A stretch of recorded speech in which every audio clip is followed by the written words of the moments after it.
Ya, Assalamualaikum warahmatullahi wabarakatuh. Izinkan kami untuk mempresentasikan tugas besar dari proyek SSWK. Di sini dengan saya Zolo Monasya dan rekan saya. Perkenalkan, saya Sultan Agung. Perkenalkan, nama saya Ramadan Alamsyah. Perkenalkan, saya Yosua Krisanto Wiono. Nah, di sini kami berasal dari kelas 4B yang dimana izinkan kami untuk menjelaskan presentasi berikut. Oke, izinkan saya masuk. Pada tahap pertama saya ingin menjelaskan terkait judulnya, yang dimana judul yang kami ambil dan tema yang kami ambil ialah penerapan transfer function sistem kontrol level ketinggian air menggunakan MATLAB. Oke, next. Pada slide kedua terdapat latar belakang yang dimana dalam dunia industri modern sistem kontrol merupakan elemen krusial yang mendukung efisiensi, keselamatan, dan ketepatan dalam proses produksi. Sistem kontrol digunakan untuk mengatur berbagai parameter fisik seperti suhu, tekanan, aliran, hingga kecepatan rotasi mesin. Oke, demi menjaga kestabilan proses dan kualitas hasil akhir, penelitian ini mengangkat tema simulasi pengatur kecepatan motor DC dalam mesin pengaduk dengan input motor berupa tegangan supply. Nah, yang berfokus pada perancangan sistem pengendalian kecepatan motor DC berbasis pemodelan matematis. Next. Nah, pada slide ketiga terdapat perancangan fisik, yang dimana pada gambar sistem 1 terdapat armatur sirkuit biasa ya sebutannya. Nah, armatur sirkuit ini sendiri dimulai dari tegangan input. Oke, tegangan input dari si sirkuit itu sendiri. Dan setelah itu ada resistor dengan variabel A dan induktor dengan variabel A. Lalu di bagian sininya terdapat tegangan balik elektromotif IB atau biasa. Nah, dan ini ianya itu ada arus armatur yang mana arus balik. Nah, di bagian gambar kedua terdapat sistem mekanik rotor motor DC. Nah, di sini TM yang berarti motor DC. Nah, di sini theta ini sebagai posisi sudut rotor.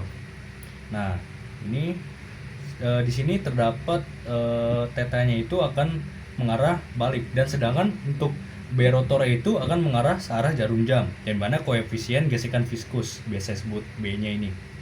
Nah, oke. Di F-nya ini sendiri fixed field atau biasa disebut arus medan diasumsikan konstan jika menggunakan eksitasi tetap atau fixed field seperti yang saya sebutkan sebelumnya. Oke, selanjutnya saya akan menjelaskan terkait analisis perhitungan. Yang mana nomor satu itu perhitungan domain kompleks Fourier atau Laplace. Motor DC memompa air ke dalam tangki dengan Q in M3 per S, yang dimana melalui pipa saluran masuk tangki dengan luas penampang A M2 diisi hingga ketinggian air atau H hidrogen dan air keluar dari wadah dengan kecepatan Q0 M3 per S melalui pipa keluaran. Di sini ada Q in minus Q0 sama dengan A dN per dt. Q0 sama dengan H per R. Terus selanjutnya itu adalah Q in minus H per R sama dengan A dH per dt. Ya, baik, terima kasih Zola atas pemaparannya.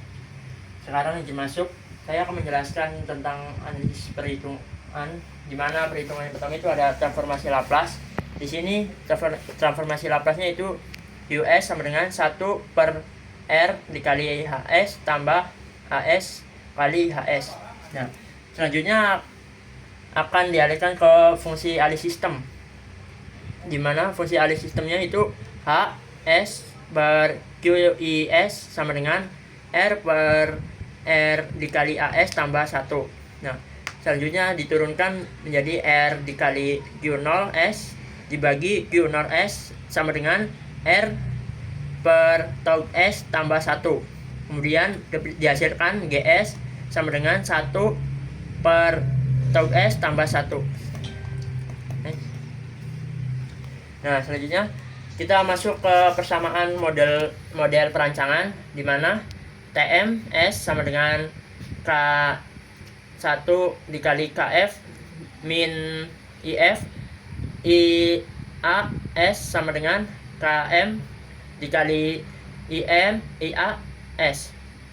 Kemudian untuk tegangan atau VAS sama dengan RA ditambah LAS di dalam kurung, kemudian dikalikan dengan IAS dan ditambah VB. Lalu VB tersebut merupakan hasil dari KB dikali omega. Selanjutnya untuk arusnya yaitu IA sama dengan S, IAS sama dengan tegangan S dikurangi KB omega S dibagi RA ditambah LAS. Kemudian untuk TLS sama dengan JS pangkat 2 theta S ditambah BS theta S.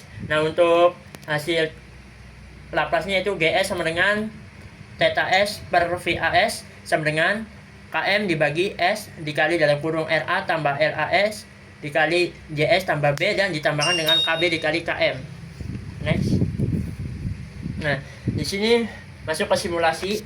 Kami menggunakan kode simulasi MATLAB yaitu dengan PIR dan CLC dengan definisi 61 den sama dengan dalam kurung 1, 10 dan 20 untuk nilainya, dan kita kalikan GS, kita masukkan untuk transformasi Laplace atau transfer functionnya yaitu num dibagi dengan den, dan ini merupakan step untuk menampilkan hasil stepnya. Nah, dari kode program sebelumnya kita dapatkan GS nya yaitu sama dengan 1 per S kuadrat ditambah 10S ditambah 20. Nah, selanjutnya akan dijelaskan oleh rekan saya. Terima kasih pada Sultan untuk presentasinya. Selanjutnya saya akan melanjutkan untuk simulasi pada blok Simulink.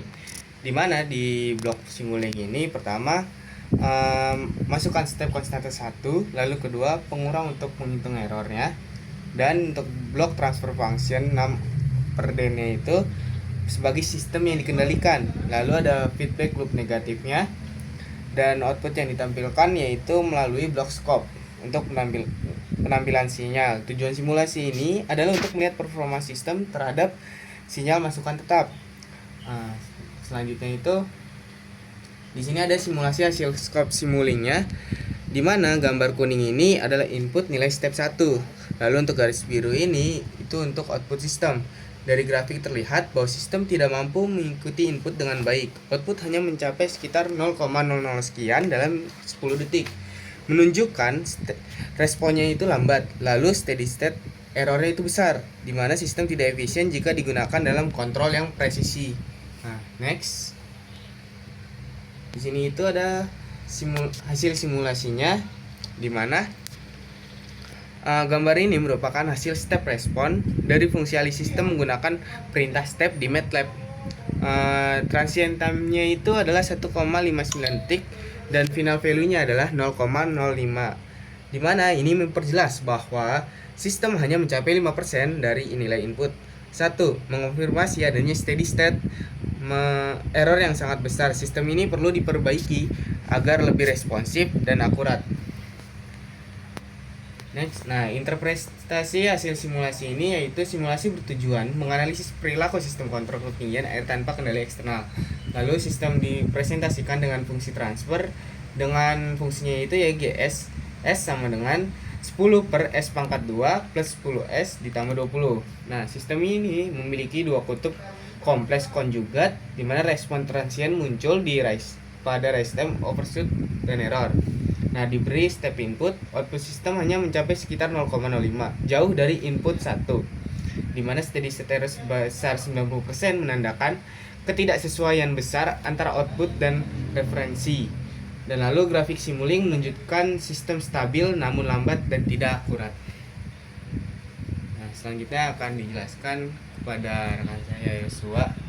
Oke, terima kasih atas kesempatannya. Di sini saya akan melanjutkan presentasi dari kelompok kami.